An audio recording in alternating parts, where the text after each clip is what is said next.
The Rundown, or Welcome to the Jungle as it's known in other countries, is directed by Peter Berg, the guy behind the Michael Bay-inspired Battleship and recent Lone Survivor. This film stars The Rock as Beck, a bounty hunter hired to travel to South America to collect his boss's estranged son, Travis. Whilst there, he finds that the area is controlled by Christopher Walken's Hatcher, and wants a precious idol that Travis has discovered. Throw in some rebels and boy, you've got yourself an adventure film. Following his first leading role in The Scorpion King, it's self-derived from his appearance as a PS2 character in The Mummy Returns. The Rundown feels like it was made purely to position Dwayne Johnson as the next action star. Arnie even appears to hand it over to him towards the beginning. But how is the action in the movie?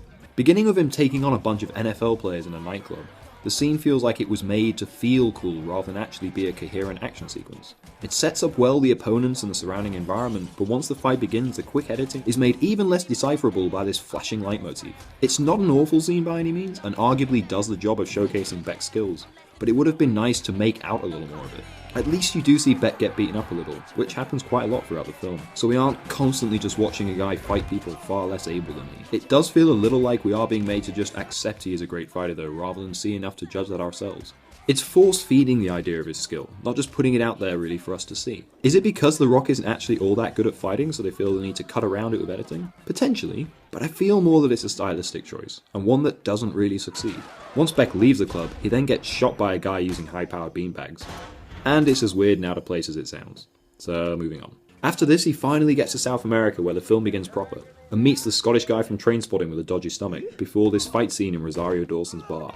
Here we get to see a bit more of Beck's skill, and all in all it's a less flashy but far more decipherable sequence. One thing to note though, is that this film really does have a habit of over-editing the hand-to-hand stuff. For instance, you see that in this shot the Rock's arm is here, but the next it's gotten over here. It makes the combat feel overly quick and the hits much harder to register. The Rock is a big guy, but he's still pretty fast, and this just breaks the rhythm of the action. It's not really needed, but it happens throughout the movie. Contrast that with this scene. See that even though it does cut pretty quickly, it still spends enough time on the hits that you can register them. Strangely, this scene that follows that has the two fall down a cliff face is actually pretty well edited, and for such a chaotic sequence, it's still easy to follow. The stuntmen really went all the way for this, and the film knows to let you enjoy it. The less said about the next bit though, where a baboon humps the Rock, the better.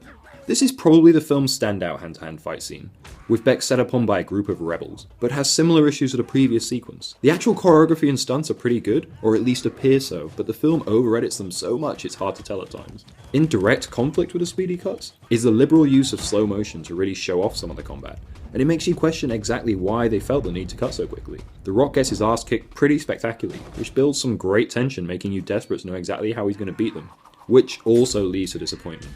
He doesn't really do anything to gain an upper hand, but instead it feels more like his opponents just become worse.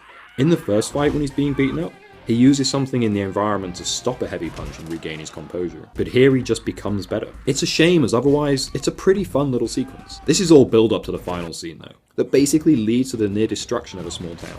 Made up of 3 parts, the opening hand-to-hand stuff, a gunfight, and then this boss battle, it has a great build to the climax. Sadly, the hand-to-hand stuff is probably the worst here than anywhere else in the movie, and though it has some cool moments like this, generally it's pretty poor. The cuts are just so quick and the geography really not at all established that it's hard to see what is happening. Once again, you are basically told that The Rock is really good at his job, rather than shown it in a way that you make the judgment yourself, as you can't really make out what he's doing for the most part. Luckily, once the gun-shy Beck finally grabs 2 shotguns, the action does improve. It's all centered around this ticking time bomb of a burning bus, and that adds a nice bit of tension along with establishing the geography within which the shooting takes place.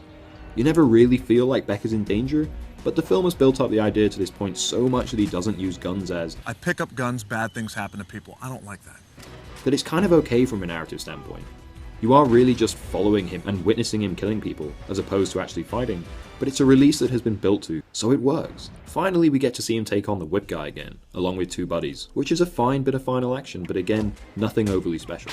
The editing is again way too quick at times, but it cuts to a wide or uses slow-mo just enough to make it cohesive. Looking at the rundown from an action point is strange, as when analysed out of context it all is a bit hard to follow, and sure, there are fun moments, but the cinematic language isn't very sophisticated, going for manufactured cool rather than something that actually makes you say wow. However, the surrounding movie is a pretty fun adventure that rather deftly mixes action with humour, and the action, whilst nothing special, does serve the story pretty well.